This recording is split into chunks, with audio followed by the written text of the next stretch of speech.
Hey, I'm back with another face mask review. Hope you're enjoying this series because I've inadvertently started it wanting to try and review different face masks to treat my face better. I just finished a pack last night. It was a set of 7 ooohh. I'm not entirely sure how to pronounce it, so forgive me for butchering the name. It was a set of 7 ooohh milk masks for $6.99 on Amazon. So if you're trying to take better care of your skin like me and you want to hear more reviews on face masks or other skin products that I'm trying out, make sure you comment below and give me a like so I know that you're enjoying, even if you want to just float along silently in the comment section. Let's get into the montage of me trying out the products, giving you my first impressions, and then after that will be the review. I thought I'd kick things off with the white milk mask. So packaging is on point. It has the milk bottles on front of it, like in America during the 1950s. So that's a cool throwback. Let's give it a shot, let's see how it goes. This one is supposed to be hydrating, so it should take away the dryness from my skin. Check back again tomorrow, let you know how it feels. So I'm supposed to keep this for 10 to 20 minutes on my face. It smells like milk that you get in Asia. You know what I'm talking about? The milk in Asia has this kind of sweet smell. This definitely has the essence of milk. And it's very filmy and thick like milk. I wonder if I'm actually putting milk on my face. That'd be kind of interesting.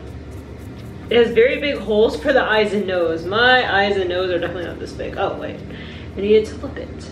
So I think the holes are a bit too generous for this mask. I didn't need them to be that huge. It's not like my eyes and nose are that far apart from each other. It's actually not clinging right away. I have to press it down a little bit. Now that I think about it, it smells a little bit like Yakult, that probiotic yogurt milk drink that I think Japan produces. Got coconut milk up next on the roster. Let's see if it has a coconutty smell. I'm interested to know if this one is more moisturizing than the white milk. An update on that one. It wasn't as hydrating as the Etude House face masks. In the morning, I didn't really feel dewiness on my face. It faded overnight, more quickly at least. So we'll see if this one is more moisturizing. Look at that splash of coconut on the front. Whoa, this one is really milky. It doesn't have a coconutty smell, but it does have a sweeter smell than the white milk face mask. I think this one is a lot more creamier than the white milk one too. So the holes are pretty humongous for this mask as well. Tonight we have the chocolate face mask. Chocolate is one of my favorite sweets, so I'm excited to smell this and see if it actually smoothens my face.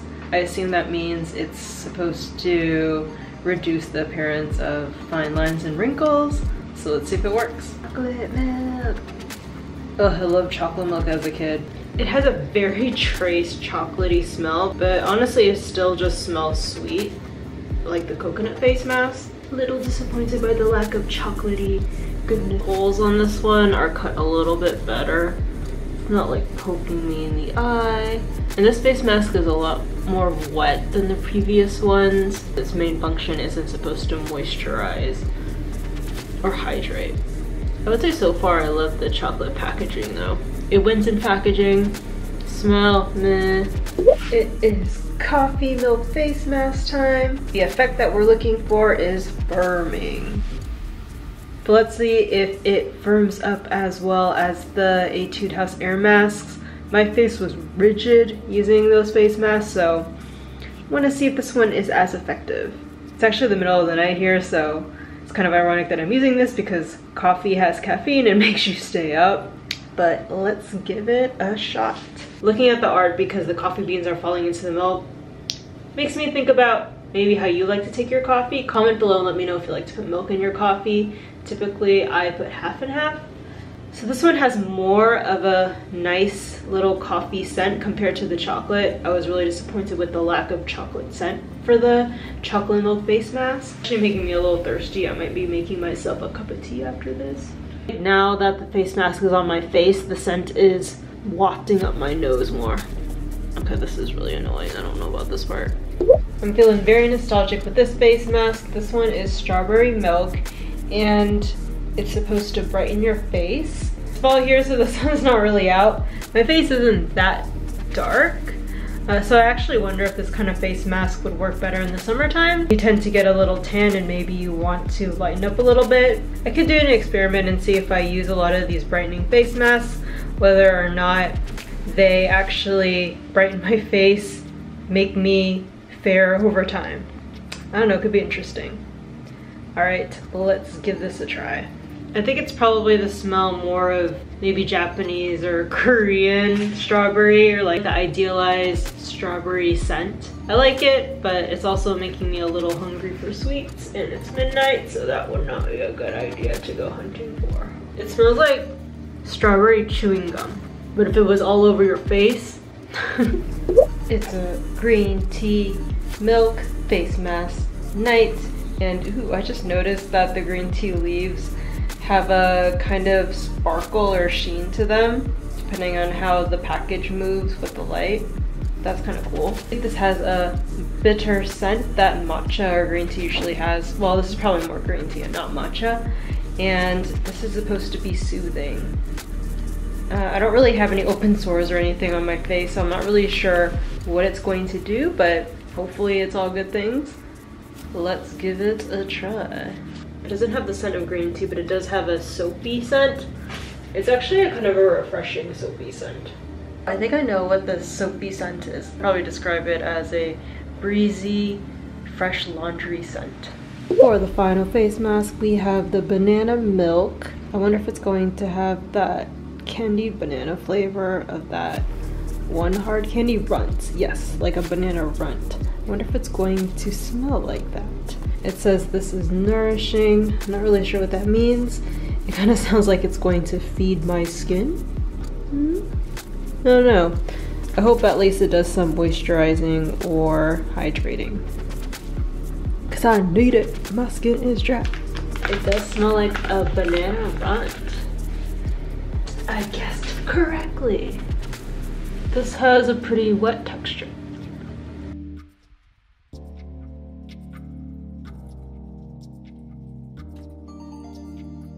Woo, I'm back. Okay, so onto the review. First up, 7 face masks for $6.99 is a steal. It's less than $1 for each mask. Something I wanted to note was that in the Amazon product description page, you'll see that it looks like it's only selling the AP strawberry milk mask, but it shows all the masks. I'm not really sure why they just list the strawberry milk, but you're going to get all 7. If you just want the strawberry milk one, they may be selling them individually. Initially, when I saw these masks on Amazon, I was pulled in because they had the milk carton aesthetic, and for some reason I'm really into kind of the milk carton aesthetic, especially kind of the old school 1950s milk bottles that, you know, used to be dropped off in front of homes. Not that I ever experienced that, because obviously I wasn't around during that time, but it's just kind of a comforting, homey vibe that it gives off. I love milk carton art objects, pieces, collectibles. For example, Tokidoki, there is this character. He's the shape of a latte milk carton. I just think this is so cute. This is actually a pencil case, and I have multiple pencil cases already, but when I saw this, I was like, I need to get it. It's so cute and funny. So yeah, random fact about me that you probably didn't want to know. And they put a lot of attention to detail to the packaging. There were shiny elements in the designs. So if you're really into those little things, just even the art of face masks really attracts people to certain face masks if it looks pretty or not, especially if you don't know what the effects are yet. I think that they really nailed it. So for the good, my favorite face mask would have to be the coffee and the strawberry milk. Not only did both of these face masks have sweet scents, but they were nostalgic, kind of childhood representations of candy. It just made it more of an overall treating experience for myself. Not just doing this boring routine of putting things on your face. Because these face masks are so inexpensive, less than $1 for each, they are, again, similar to the Etude House air masks that you can bring over to your friend's place for a sleepover if you all wanted to try different milk flavors, or stock up whenever you want a quick treatment on your face. Going back to the packaging, because they did so well on the design elements, I feel like these face masks are a nice kind of decor addition to your bathroom. So if you care about what your bathroom looks like aesthetically, add that element of adorableness to your bathroom. We've got a lot more cons,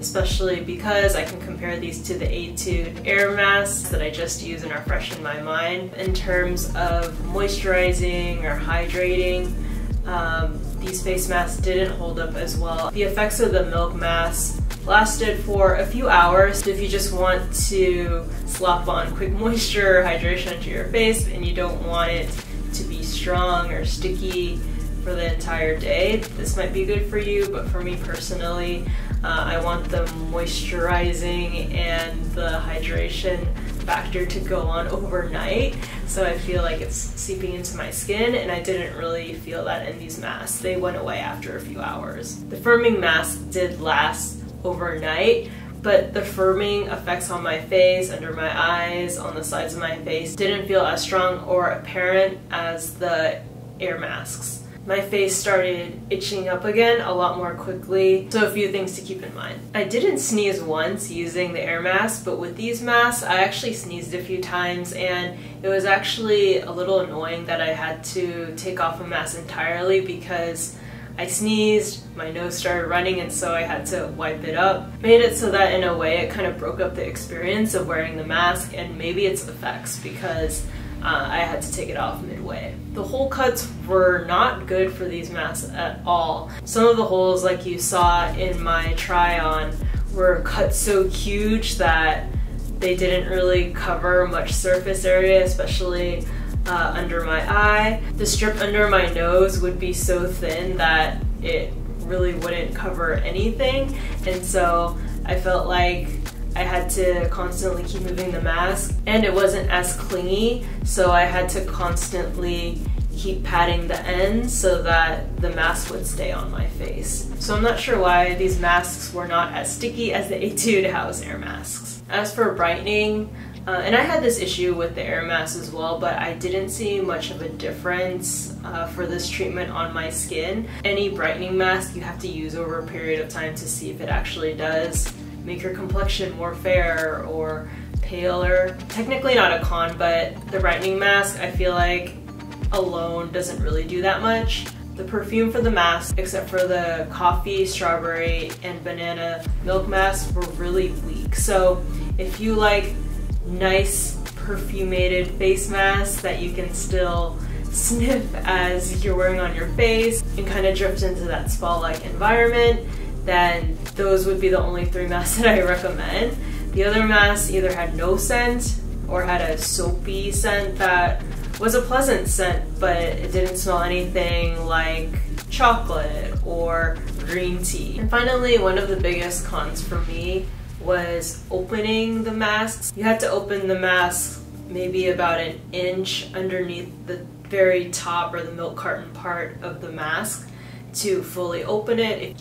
If you didn't open the mask at that exact point, then the silver lining, which is inside the exterior, would get caught, and it would be difficult to yank open by yourself unless you grab some scissors to cut it open. I just found it a little finicky to find that opening and open it at that exact point every time. I mean, honestly, that silver wrapping or lining is probably very good to keep the treatment moist and to keep it from rotting. So for my final verdict, I love the packaging, the milk carton aesthetic, and honestly these would probably be really good for sensitive skin because while the treatments don't hang on to your skin overnight or, you know, for 10 to 12 hours, if you don't want your face to feel sticky or wet for all that time, you only want it to linger for 3 or 4 hours, at least with feeling it directly on your skin, these could be for you. But in terms of performance, the air mask did better in terms of moisturizing, hydrating, and firming the skin because I felt the effects longer. It felt like they were being absorbed more to my skin, and I notice more of a difference the next day. My skin is also very dry, so if you have more oily skin, this could work out better for you because, again, the treatments aren't as strong. So if you try them out and you have different skin than myself, let me know if they worked out better for you. So would I buy these masks again? Probably not. The only face masks I might repurchase again are the coffee and strawberry masks, but as much as I love packaging, the air mask did the job a lot better than these masks for me. Okay, enough of my yapping. I'm gonna end it here, and I upload twice a week, so make sure you subscribe so you don't miss any new videos on styling, food, and travel from me. You have an awesome day, and I'll see you next time. Bye!